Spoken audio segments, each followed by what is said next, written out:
Prometric Nurse Aide Practice Exam. Let's get started. Which of the following is the best personal protective equipment item for the nurse aide to wear when handling infectious waste that could splash or spray? Is it A, shoe covers?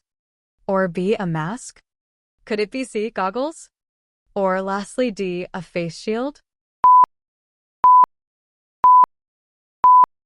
The correct answer is D. Here is why. A face shield provides a full barrier of protection for the eyes, nose, and mouth from splashes or sprays to the face. Shoe covers protect the feet from contamination on the floor, but do not protect the face from splashes. A mask protects the nose and mouth, but leaves the eyes vulnerable. Goggles protect the eyes, but leave the rest of the face exposed. Next question.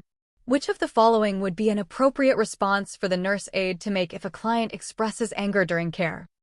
Is it A, why are you being so mean today? Or B, you should not say such mean things to people? Could it be C, I will come back when your bad mood is over? Or lastly D, you seem upset. Would you like to talk about it?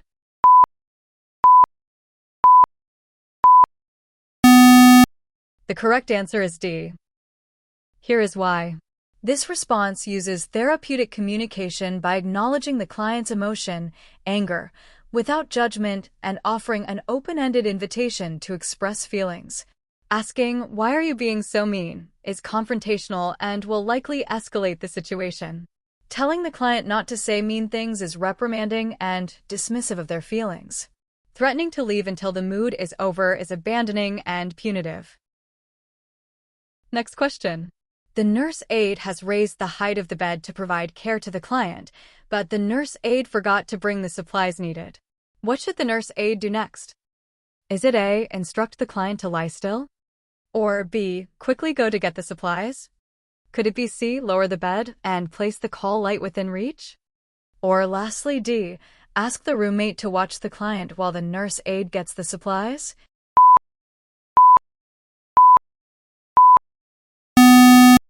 The correct answer is C. Here is why. This is the only action that ensures client safety before leaving. Lowering the bed prevents a fall from the elevated height, and providing the call light allows the client to summon help if needed. Instructing the client to lie still is insufficient and does not mitigate the fall risk of the raised bed. Leaving quickly to get supplies abandons the client in an unsafe, elevated bed. Delegating watch duty to a roommate is inappropriate. Roommates are not responsible for another client's safety. Next question. A client requests that the nurse aide call the client's spiritual advisor. The nurse aide should.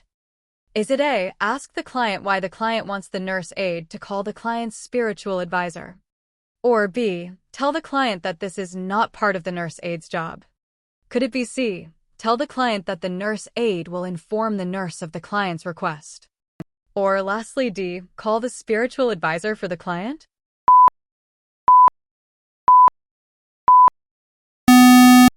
The correct answer is C. Here is why. The nurse aide should relay the request to the supervising nurse, who can then coordinate with the appropriate department, e.g., social services, chaplain, or provide guidance. Questioning the client's motive, why, is inappropriate and may make the client feel defensive.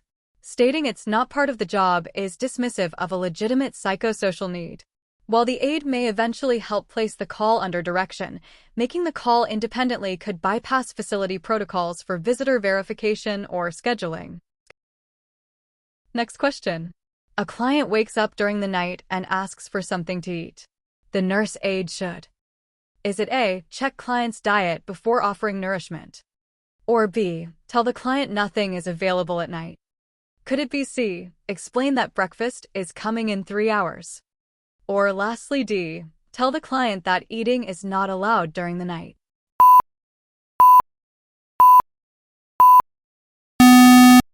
The correct answer is A. Here is why. The client's dietary orders, e.g., NPO, diabetic diet, thickened liquids, must be verified before providing any food or drink to ensure safety and compliance with the care plan.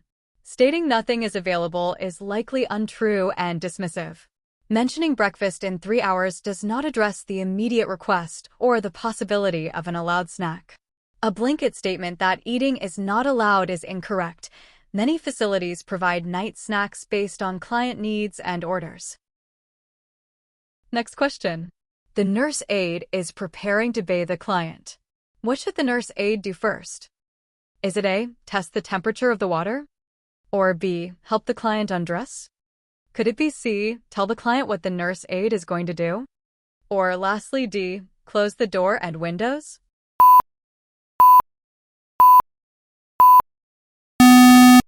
The correct answer is C.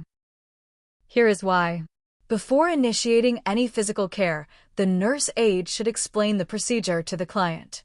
This respects the client's right to be informed, obtains consent, and reduces anxiety.